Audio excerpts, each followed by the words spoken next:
Selamat pagi saudara, selamat berjumpa kembali dengan pelajaran Alkitab mingguan bersama Suara di Bukit.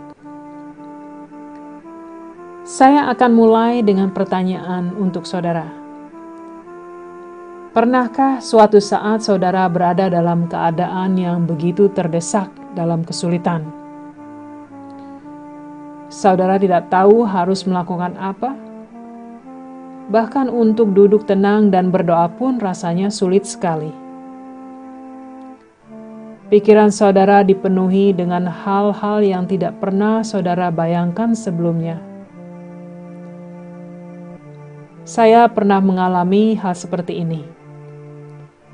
Seakan pikiran saya begitu buntu, dan untuk berdoa pun rasanya sulit sekali. Namun saudara, saya bersyukur bahwa kita memiliki Tuhan Yesus dan Roh-Nya selalu bersama kita.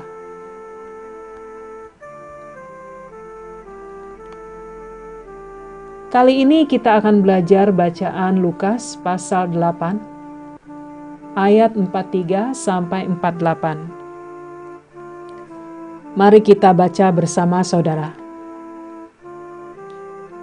Adalah seorang perempuan yang sudah 12 tahun menderita pendarahan dan yang tidak berhasil disembuhkan oleh siapapun.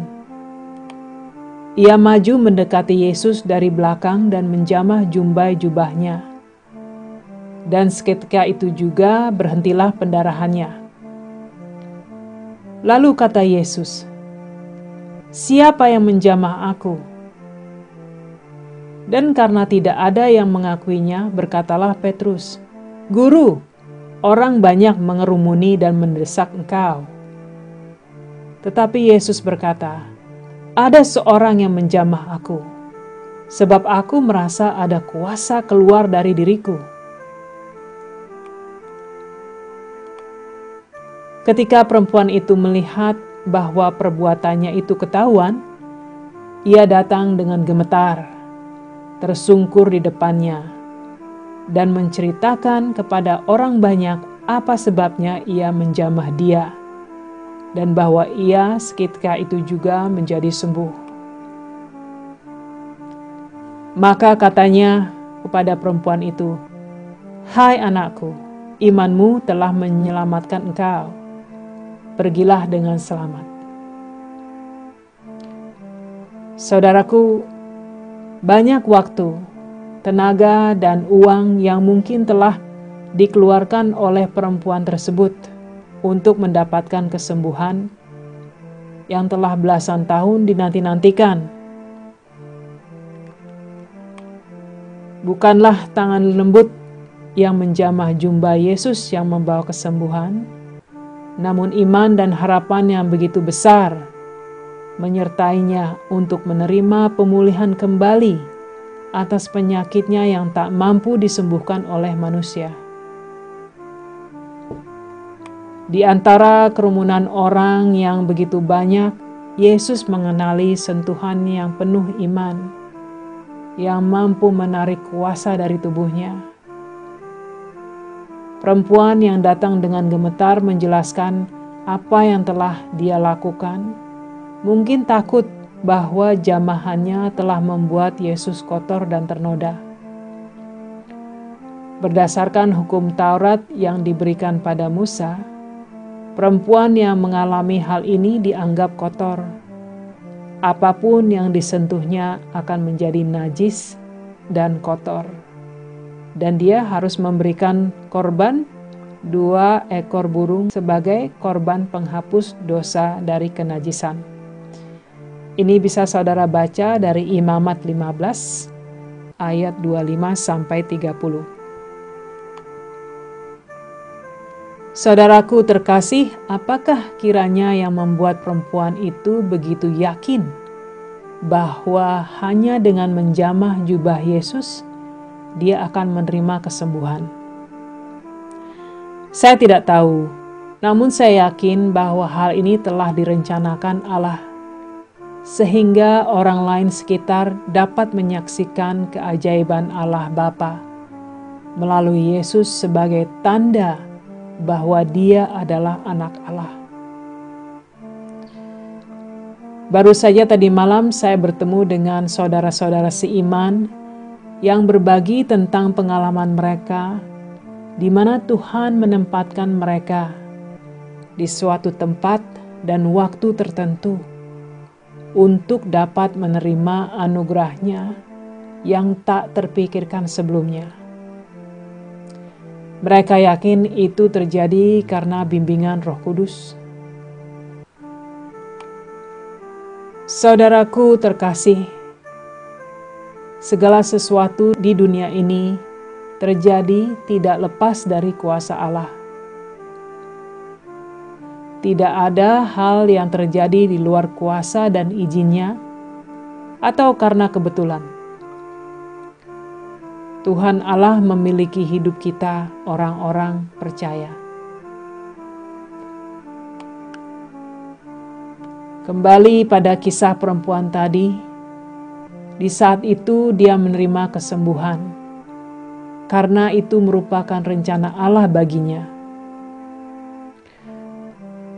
Seperti layaknya perempuan itu, mungkin ada beberapa di antara kita yang hampir putus asa dan menunggu lama akan mukjizat Tuhan bagi kesembuhan penyakit ataupun jalan keluar masalah hidup dan beban hidup yang tak pernah berakhir. Saudaraku, percayakan dan serahkan itu semua pada Tuhan Yesus. Dia mendengar doa kita, saudara, dan akan menjawabnya. Jangan pernah goyah dan berhenti berdoa, dan percaya bahwa Allah akan memberikan yang terbaik menurut rencananya. Walaupun kadang hal itu bukan hal yang saudara bayangkan atau inginkan. Saudaraku, Tuhan tak akan pernah menelantarkan mereka yang percaya, yang telah menaruh harapan sepenuhnya kepadanya. Dia akan memberi kuasa yang menguatkan iman bagi mereka yang mengasihinya dan mau terus mengucap syukur dalam keadaan apapun. Walaupun terasa hanya tinggal sedikit harapan yang tersisa sekarang, kasih Allah begitu besar dan tak terbatas, yang dapat mengalirkan air kehidupan yang mengisi kembali pundi-pundi harapan yang kering di dalam hati kita. Mungkin saudara berpikir bagaimana saudara dapat mengucap syukur dalam keadaan yang sulit. Saudaraku terkasih, rasa dan ucapan syukur kita lakukan atau kita katakan pada Allah bukan hanya pada saat kita mengalami kebahagiaan, namun juga pada saat kita menghadapi kesulitan. Karena dengan pengertian akan kasih-Nya, kita tahu bahwa Tuhan selalu bersama kita, saudara.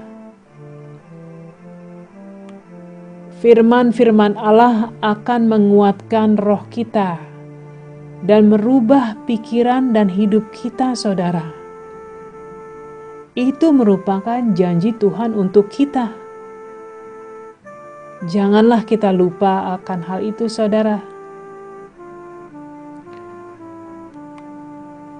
Mazmur 119 ayat 105 mengatakan, Firman-Mu itu pelita bagi kakiku dan terang bagi jalanku. Pemazmur menggantungkan harapan mereka sepenuhnya pada firman Allah sebagai panduan jalan hidup mereka. Yohanes 1 ayat 14 mengatakan, Firman itu telah menjadi manusia dan diam di antara kita. dan kita telah melihat kemuliaannya, yaitu kemuliaan yang diberikan kepadanya sebagai anak tunggal Bapa, penuh kasih, karunia, dan kebenaran. Roma 5 ayat 5 mengatakan, dan pengharapan tidak mengecewakan, karena kasih Allah telah dicurahkan di dalam hati kita oleh Roh Kudus yang telah dikaruniakan kepada kita. Saudaraku, mereka yang telah menyerahkan hidupnya pada Yesus, hatinya akan berlimpah kasih akan Allah dan mengerti Allah sangat mengasihi mereka. Roh Kudus yang mengambil tempat dan bertahta di hati anak-anak Tuhan akan memberikan pengertian yang dalam akan kasih-Nya yang tak pernah putus. Saudaraku, perempuan itu tidak hanya menerima kesembuhan karena imannya, namun dia pun menerima keselamatan hidup akan rasa percayanya pada Yesus. Bagaimana dengan kita, saudara? Apakah kita mau terus hidup kuat dalam iman, apapun yang terjadi? Maukah kita terus mengucap syukur dalam segala hal? Seringkali kita bertanya, Tuhan, pelajaran apa yang dapat kita ambil pada masa-masa kita menjalani kesulitan ini? Namun kita lupa kadang, saudara, untuk bertanya hal yang sama pada saat kita mengalami kebahagiaan. Saudaraku, marilah kita terus bertumbuh dalam iman dan rasa syukur pada Tuhan Yesus Kristus Allah kita. Bagaikan air laut di bawah sinar bulan yang terang, begitulah hati yang penuh harapan, yang bertumbuh menyambut kasih Allah dalam Kristus. Marilah kita berdoa bersama, saudara. Bapa di surga, dimuliakanlah nama-Mu. Kami mengucap syukur atas firman, kasih, dan kebenaran yang telah Engkau berikan pada kami. Kami berdoa agar Roh Kudus akan selalu membimbing langkah dan hidup kami. Ajari kami, Bapa, untuk dapat terus tumbuh dalam iman dan kasih padamu, dengan bimbingan dan kuasa Roh Kudus. Kami mencintai-Mu, Bapa. Di dalam nama Yesus Kristus yang agung, kami berdoa. Amin, saudara. Tuhan berkati, dan sampai jumpa minggu depan.